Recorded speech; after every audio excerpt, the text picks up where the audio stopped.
Have you ever tried learning something new like playing the guitar, speaking another language, or maybe just cramming for an exam and thought to yourself, why is this so hard? Or better yet, why is this so easy for some people and not for me? Well, you're not alone. For thousands of years, philosophers and scientists have been asking the same thing. How do we actually learn? Is it just reacting to the world like a sponge soaking up water? Or is it something deeper? Shaped by how we think, who we're around, even how we move. In this video, we're exploring 4 major learning theories that have shaped how we teach, study, and grow. But we're not stopping at theory. We'll break each one down with stories, science, and simple strategies you can actually use. For example, why does rewarding yourself with a cookie after studying actually work? What happens when you teach someone else what you just learned? And why do we learn better in groups or sometimes on our feet? Whether you're a student, a teacher, a lifelong learner, or just someone who's curious about how the mind works, this one's for you. Stick around to the end to find out which learning theory fits your brain best and how you can use it to learn anything better. Let's start with something very down-to-earth, behaviorism. Imagine you are a kid again. Every time you clean your room, your mom gives you a cookie. Before long, you don't just want the cookie, you start feeling good about cleaning. You've just been conditioned. Behaviorism is built on the idea that we learn through experience, through repetition, rewards, and consequences. It's like training a puppy, except the puppy is your brain. The roots of this theory go way back to empiricist philosophers like John Locke and David Hume, who believed we're all born as blank slates. Everything we know? It comes from what we see, hear, touch, taste, and feel. Learning in this view is just a direct response to what's happening around us. Fast forward to the 20th century, and scientists like Ivan Pavlov and B.F. Skinner turned this into hard science. Pavlov noticed that dogs could be trained to salivate at the sound of a bell if they heard it every time food was served. That's classical conditioning, when 2 things get linked together in your brain just by repetition. Then Skinner took it further. He created what's called operant conditioning, the idea that behavior is shaped by consequences. Do something good? You get a reward. Do something bad? You get a punishment or the reward disappears. Think about school for a second. Gold stars, grades, getting sent to the principal's office, all of it is behaviorism in action. But the question is, can we use this on ourselves? Absolutely. Let's say you're trying to study for an exam. Every time you finish a chapter, you treat yourself. Maybe it's a snack, a break, or a funny video. That's positive reinforcement. Or maybe you want to build a daily study habit. The trick is consistency. Same time. Same place. Even if you only study for 5 minutes, you're teaching your brain, this is what we do now. Apps like Anki and Quizlet are built on these ideas. They use spaced repetition, flashing questions at you just before you forget them, reinforcing the memory every time. It's like doing mental push-ups. My friend Maya was terrible at remembering historical dates. She tried reading her textbook 5 times. Nothing stuck. Then she started using flashcards, and each time she got one right, she gave herself a point. 10 points equals a treat. In 2 weeks, she was rattling off facts like a trivia champ. Why? She hacked her brain's reward system. So is behaviorism old school? Yes. Is it useful? 100%. If you're the kind of person who loves structure, habits, and ticking things off a checklist, behaviorism might just be your superpower. But what about creativity, insight, learning beyond just reaction? We'll get to that next. And hey, what's your favorite way to reward yourself after studying? Leave a comment below. You might give someone a great idea. Now let's talk about something a little deeper, cognitivism. While behaviorism looks at what we do, cognitivism asks, what's going on inside our heads when we do it? This theory is rooted in rationalist philosophy, thinkers like Descartes and Kant, who believed that the mind isn't just a sponge, it's a processor, a creator, a meaning maker. According to them, we're not just reacting to the world, we're organizing it, interpreting it, making sense of it. Think of your brain like a library. Every new thing you learn needs a shelf to go on, a category, a connection. Without it, chaos. But once it finds its place, it clicks. Science backs this up. Cognitive psychology introduced the idea that our minds use schemas, mental frameworks that help us sort information. You know when you walk into a restaurant and just know to wait to be seated? That's a schema. Your brain made a mental shortcut based on past experiences. One of the key figures here is Jean Piaget, who studied how kids learn at different stages. Ever seen a toddler try to fit a square block into a round hole? That's not just cute, it's cognitive development at work. Over time, we learn how to adapt our thinking. We don't just gather facts, we build frameworks. So how do we use this in real life? Here's one powerful tool: mind maps. Instead of listing facts, you draw connections between ideas. This mimics how your brain actually works, not in straight lines but in webs. Or try chunking. Break big topics into smaller, meaningful parts. If you're learning a new language, don't memorize 50 random words. Group them by theme, food, travel, emotions. Suddenly, things stick. And then there's the Feynman technique, named after physicist Richard Feynman, who said, "If you can't explain it simply, you don't understand it well enough." Try this. Take a concept you just learned, like gravity or inflation, and teach it to someone else using only simple words. Or even better, teach it to a 10-year-old. You'll quickly find the gaps in your own understanding. And when you fill them, you level up. My cousin Joe was struggling with biology. Diagrams, definitions, it was all just a blur. Then he started drawing cartoons to explain the concepts to his little sister. Suddenly, the mitochondria wasn't just the powerhouse of the cell, it was a tiny factory worker in a comic strip. He never forgot it again. Cognitivism teaches us that learning isn't random. It's structured. And the better you understand your structure, your mental map, the more powerful your learning becomes. All right, your turn. How do you tackle tough topics? Do you sketch it out, break it down, act it out, or explain it to your pet turtle? Drop your favorite method in the comments. You never know who might steal your genius strategy. All right, let's dive into something that really hits home: constructivism. This one's all about learning by making sense of things through experience. Ever tried to learn something new, like cooking a complicated dish or assembling a piece of furniture, and found yourself saying, "I'll figure it out as I go"? That's exactly the heart of constructivism.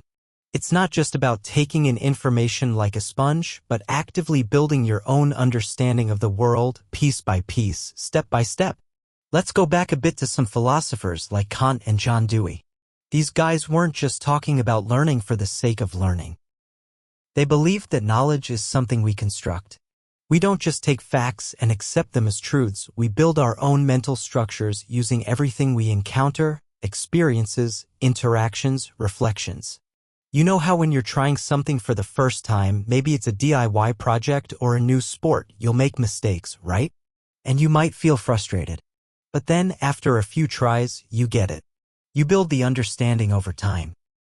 That's exactly what Dewey meant when he said learning is an ongoing process of doing and reflecting. It's not about sitting in a classroom and memorizing facts. It's about applying them, testing them, and figuring out what works and what doesn't. Now, science backs this up. Piaget, that genius of cognitive development, showed us that we learn by assimilation and accommodation. What does that mean? Well, assimilation is like fitting new info into what you already know. Think of it like trying to fit a new piece into a jigsaw puzzle. Accommodation is a little trickier. When the piece doesn't fit, you're forced to change the shape of the puzzle piece, or better yet, even the whole puzzle itself. This is how we adapt, how we grow our understanding when things don't quite click. And let's not forget Vygotsky. This guy came up with the brilliant idea of the zone of proximal development, ZPD, which is all about the space between what you can do on your own and what you can do with a little help. Think of it like learning to ride a bike. At first, you can't do it by yourself. But if someone gives you a little push or guidance, maybe they steady the bike while you pedal, you move from needing help to finally doing it on your own. Vygotsky's concept of scaffolding is what makes this possible. It's that support, that structure that helps you get from one level to the next. It's what turns the learning experience into something deeply personal and hands-on. Now, let's get to the juicy part. How do we actually use this in real life? The most powerful way to practice constructivism is to learn by doing. When you dive into a project, whether it's creating a piece of art, experimenting with a new recipe, or building something from scratch, you're engaging in the kind of active learning that sticks. Think about it, when you actually do something, whether it's in the classroom or outside, your brain is far more engaged than when you're just passively absorbing information. I'll give you an example. A few years ago, I decided to learn graphic design. I could have read books, watched tutorials, and memorized the theory. But instead, I started making designs, terrible ones, mind you, and kept at it. Over time, through trial and error and some very unflattering critiques from friends, I started improving. The concepts I read about in theory, like color theory, typography, layout, all came to life when I actually worked on real projects. I was constructing my understanding through action. Reflecting on what you do is another key part of constructivism. Ever kept a journal? Maybe not just about your day, but about your thoughts on what you learned or experienced. That reflection time is where the magic happens. When you write things down, you're organizing your thoughts, putting them into context, and finding meaning. The act of writing forces you to slow down and think critically about what you've learned. I have a friend named Emily who started journaling as part of her study routine. Instead of cramming facts the night before, she'd write out what she learned during the week, ask herself how the new information connected to things she already knew, and then brainstorm real-world applications. Her understanding of subjects like psychology, philosophy, and history grew so much deeper, not just because she wrote, but because she processed the material in a way that made it meaningful to her. And here's the kicker. Applying new knowledge to real-world tasks is the gold standard. Think about how much you learn when you apply what you've learned in a personalized way. For instance, if you're learning about architecture, instead of just reading textbooks, why not design something small like a garden or a chair? That way, you're not just absorbing theories, but you're using those theories to make your own version of knowledge. I'll leave you with a final thought. If you want to learn deeply, you've got to build your own understanding. It's not enough to be a passive recipient. You have to get your hands dirty, experiment, reflect, and make it your own. The knowledge you create this way is the kind that lasts. So, how do you practice constructivism? Do you like jumping into projects, reflecting on your learning, or applying what you learn in the real world? Drop your thoughts in the comments below. I'd love to hear how you make your learning more personal and hands-on. Let's talk about something we all do, often without even realizing it: social learning. You know those moments when you learn something just by watching someone else? Maybe it was learning to cook from your mom or watching a YouTube tutorial on how to fix your phone. Well, that's exactly what social learning is all about, learning through others. Now, philosophers like Mead and Dewey, thinkers who were big on pragmatism, believe that learning doesn't happen in a vacuum. It's not just about you sitting alone, absorbing information. No, learning is something that happens through interaction, through imitation, and, of course, through culture. Think about it. When you're born, you don't come into the world knowing how to speak, how to walk, or even how to eat properly. But by watching others, mimicking their actions, and then practicing over time, you start picking up these skills. From the moment we're born, we're constantly observing and learning from those around us. This is what social epistemology talks about, how knowledge is shaped by social processes, by the people we interact with, and the culture we live in. And here's where the science gets really interesting. Albert Bandura, one of the leading psychologists in social learning, showed us just how powerful this process can be. He's famous for his Bobo doll experiment, where kids watched an adult act aggressively towards a doll. What did they do? They mimicked the behavior, punching, kicking, even shouting at the doll. This wasn't because the kids were explicitly taught to act that way. They learned it just by observing someone else. And it doesn't stop there. Science has also discovered that we have mirror neurons in our brains. These neurons activate not just when we do something, but also when we see someone else do it.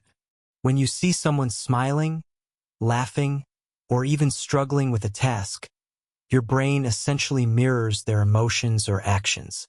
It's like your brain is saying, I get it, I see you, and I understand what you're doing.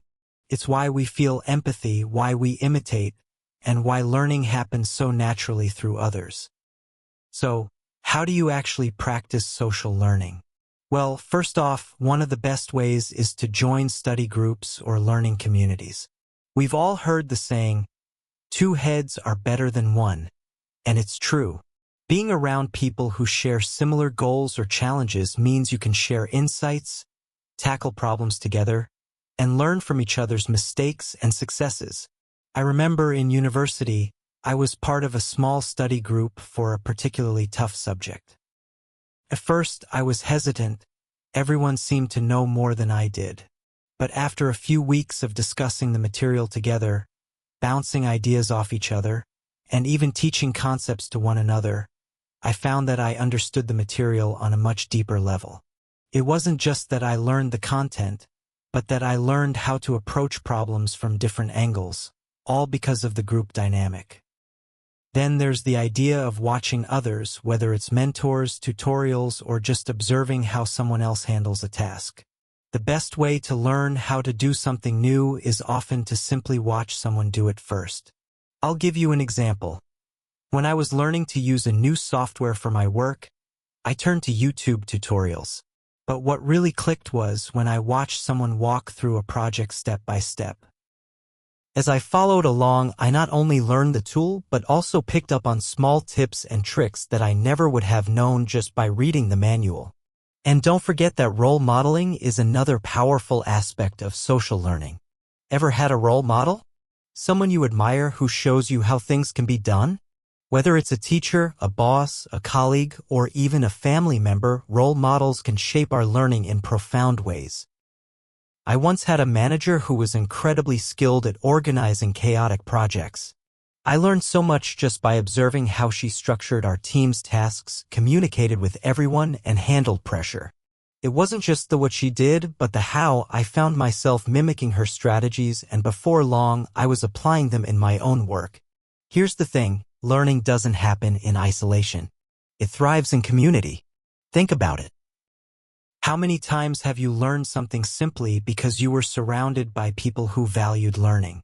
Whether it's a friend who encourages you to pick up a new skill, a colleague who helps you brainstorm, or a family member who sparks a new interest, we are deeply influenced by the people we spend time with. The people you surround yourself with can make or break your learning journey. I'll leave you with one final story. A couple of years ago, I joined a local book club. Now, I've always loved reading, but this book club took it to another level. We didn't just read the books, we debated ideas, shared interpretations, and listened to others' perspectives. What I realized was that I was not only reading more deeply, but I was learning in ways I hadn't expected. The different viewpoints, the discussions, the shared excitement, all of it fed into my understanding in ways I couldn't have done alone. The group became a source of knowledge and motivation. So, what's your take? How do you learn from others? Do you have a mentor? A group you work with? Or perhaps you're a fan of learning from online communities? Drop your thoughts in the comments. Let's get a conversation going about how we can all learn together. After all, there's so much more we can achieve when we learn in community. All right, let's switch gears for a moment and dive into some of the more modern theories of learning. These theories break away from the traditional, abstract thinking and dive deep into how learning is connected to the body, our surroundings, and even the tools we use. It's pretty mind-blowing, and it can change the way we think about how we learn. You've probably heard of the idea that you can't just learn with your mind, you've got to get your hands dirty. But have you ever stopped to really think about what that means? Well, that's where phenomenology comes in. This theory, introduced by philosopher Merleau-Ponty, is all about how our physical experience shapes the way we learn. Essentially, it says that our body isn't just a vehicle we move around in. It's integrally tied to our mind and is a crucial part of how we process and understand the world. Let's break it down with an example. Imagine you're trying to learn how to dance. Now, if you just watch videos of people dancing or read about it, Sure, you'll know the steps, but your brain won't truly get it until you move your body in those ways. Learning to dance is, in a very real sense, something that happens through your body, your muscles, your posture, even the rhythm you feel through your feet. You can't separate the mind from the body in this case, because both are intertwined in the process of learning. This is where embodied cognition comes in, a science-backed concept that tells us physical experiences directly shape our thoughts and learning processes. Have you ever tried studying while standing or pacing around? There's a reason for that. Research shows that moving while learning can actually improve your memory and understanding. It's not just about shaking out the nerves. The act of moving physically helps stimulate your brain and make connections that you might not have otherwise made. Now, let's get even more futuristic. Extended mind theory takes the idea of embodied learning a step further. This theory, developed by philosophers Clark and Chalmers, argues that the mind is not just something that lives inside your skull, it extends into the world around you. Your mind is connected to the tools you use, pens, notebooks, your phone, even your laptop. Think about it. When you want to remember something, you pull out your phone and search for it. You're essentially using your phone as an extension of your mind. It's a fascinating concept because it challenges the idea that our thinking and learning are confined to just our brain. And don't even get me started on cognitivism. This one, championed by Siemens, is all about the idea that learning happens through networks, not just in your head or body, but in the connections you make with others. Think about how learning happens today. It's not just about going to a classroom or reading a textbook. We learn from the people we talk to, the podcasts we listen to, the YouTube videos we watch, and the social media networks we interact with. Learning is not a solo activity, but a collaborative one, constantly evolving through our connections to others and the information we share. So, how do you actually practice these modern theories? Let's talk about it. One of the first things you can do is move while learning. Have you ever found yourself zoning out in a lecture or meeting because you're stuck in one place? Sometimes, simply changing your position can make a world of difference. Walking around while studying or brainstorming can help you think more clearly. I know I've had moments where I was stuck on a problem, but when I stood up, walked around, or even gestured with my hands, the solution would suddenly become clear. Try this next time you're studying or working on a project. It might just help spark new ideas. Then there's the power of technology, in this case, tech tools like digital notebooks or memory apps. I've used tools like Evernote or Notion, and I can tell you they don't just store information. They become extensions of your mind. Digital notebooks, for example, allow you to organize and connect ideas in ways that paper simply can't. You can add links, embed videos, and cross-reference notes. These tools aren't just there to help you organize. They're an extension of how your brain processes and stores knowledge. And here's where the magic happens. Create a learning ecosystem. What do I mean by that? I'm talking about surrounding yourself with a web of resources, podcasts, social media groups, articles, videos, people. Imagine learning as if you were building a garden. You need the right tools, the right seeds, information, and the right environment to grow. A good ecosystem is all about curating the sources of information that nourish your mind. It could be following thought leaders on Twitter, joining relevant Facebook groups, subscribing to educational YouTube channels, or even following a learning thread on Reddit. You're constantly creating a network that feeds into your brain. It's not just about learning from one source, but about pulling from multiple perspectives and resources to build a richer understanding of whatever you're studying. Here's an anecdote to really drive this home. A few years ago, I decided I wanted to learn how to code. I didn't just buy a course and sit down with a textbook.